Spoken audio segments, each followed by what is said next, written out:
Hi, my name is Mark Case, and I'm the Science and Motion Director at Lehigh Community College.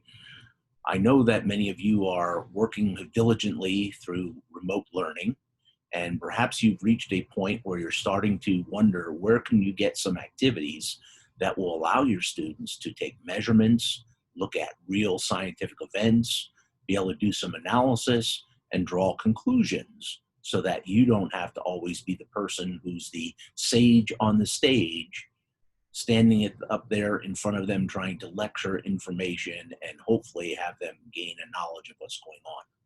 We mentioned that we have access for you to the Pivot Interactives library through Vernier. And what this will allow you to do is take a look at a variety of different experiments. And they will allow you to look at density of solids or liquids, look at chemical reactions, analyze all kinds of forces that might be taking place, like acceleration of a dry ice puck on a ramp, or looking at collisions and studying what would be the amount of inertia associated with that and the momentum force, studying plants and their behavior with transpiration rates or the influence of photosynthesis, maybe mitosis. So the list goes on and on. There's a total of more than 300 different lab experiments that you could choose, and they will allow you to do a variety of experimentation associated with that. If we come back and just take the simple one, the one looking at density of a solid, this is one that is going to be a scaffolded type of lesson. So if you had not used Pivot yet, this would be a good place to start using one of these that would allow you to get and see what's going to be involved in the measurements and the process. So you'll have the ability to use different substances. There's a total of 6 different metals that you're working with. If you load that first one that's there and take a look at what's involved, basically they're just going to take a block of the metal and place that onto a balance. So once they've set it on there and you wait for it to stabilize, you can record what that mass is. They also turn it at a 90-degree angle. And the reason why they're doing this is because you want to be able to measure what the dimensions are. So this is a video that your students could play over and over again. If they wanted to, you just reverse that, start taking a look at the change that's taking place. They should notice that even turning the angle of the block that you have does not change the particular mass of it. So the mass is stable. If you want to do some measurements, up here is a little tools menu that will allow you to take your dimensions. So you can move this so that it starts right at the end of that. And you can see that it's about 4.1 millimeters, 4.1 centimeters or 41 millimeters in terms of dimensions that way. You can also take a look at it going the other direction.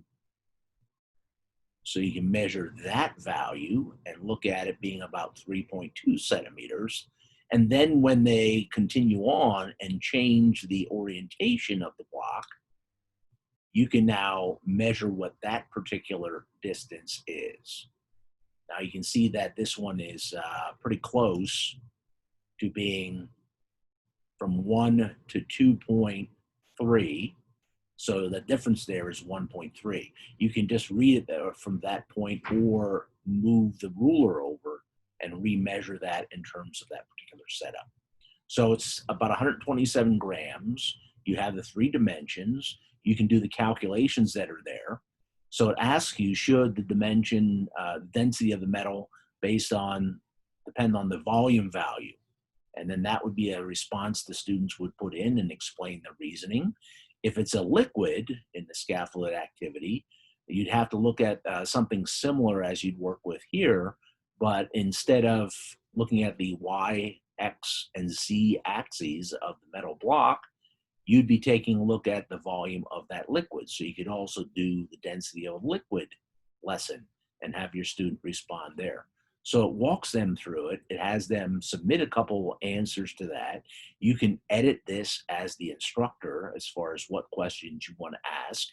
And when they submit that, that will come to you as the instructor to be able to score that or evaluate that or see how your students have done.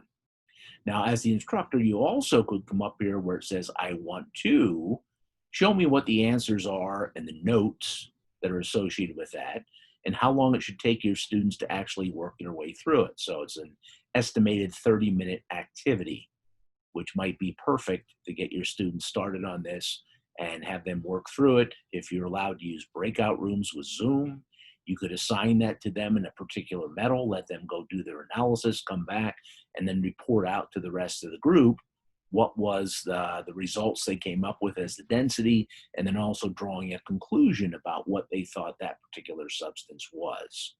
Um, if you have an aide in your classroom as the teacher, you can also add other people onto um, your subscription that you have, and they can be then also capable of seeing the student responses and then determining what kind of grade or score that would be there.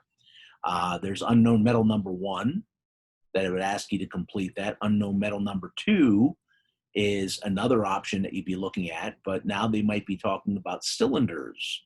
So you have a different shape associated with the object, and you'd have to do some measurements that are based on that particular shape.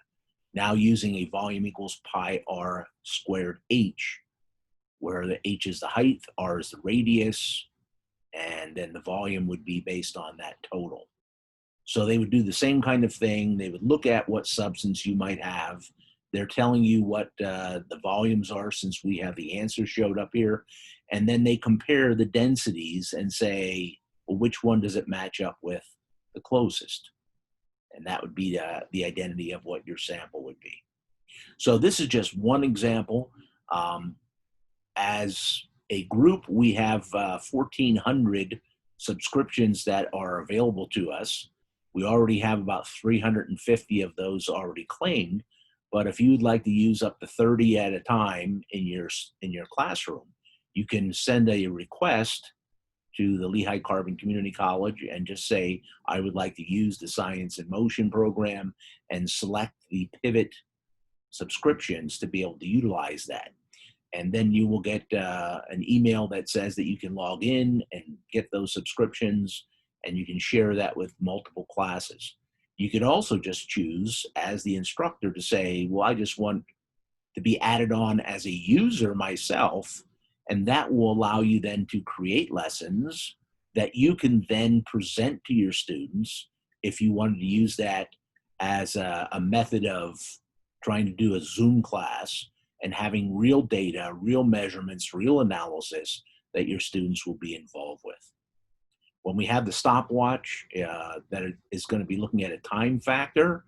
The nice thing about that is that you are looking at 60 frames per second. So you have a lot of data that you'll be collecting. And in terms of taking a look at all of the different lessons that would be there, you have a choice that will match up to almost any subject: biology, chemistry, earth science, physics. The level of how much scaffolding you want to have. Is it something where it's introductory, or do you want to do an open-ended type of lesson? And it would be something where you could look at measuring the collisions. And I said, if you have a timer on there and you look at that as an option, you can actually look at how fast those are going to be moving as it goes across there. So let me just hit the start. You're looking at 2 carts that are colliding. And then we can reset that. You can set your ruler. You have 2 different rulers you can lay in place. So you can figure out where the collision is going to be and then go from there. Or you can do the starting point. So you have the option of setting these either direction, starting at 0 or starting at the 20 if you want to have them from opposite ends. And then you start collecting data. And you can pick at different points where they meet. And you can set them so that they will collide and meet just at the initial point of collision, and see what amount of force they'll have in the reverse process. So all of the videos have multiple lessons that you can change. Please feel free to contact me and ask for the ability to utilize that by going to our SIM site. It's at www.lccc.edu/academics/science and engineering/science in motion. If you just go lcc.edu/sim, SIM, that will get you to this particular link. And you can also check out the Pivot Interactives Actives itself by going directly to their site and see what else is available. So it's something that is here. We're willing to help. We can either help serve by being part of your presentation. We can videotape things for you that you could then use. And hopefully you'll jump in before all of our subscriptions are gone. So stay safe, keep up the great work that you're doing with your students, and have a great day.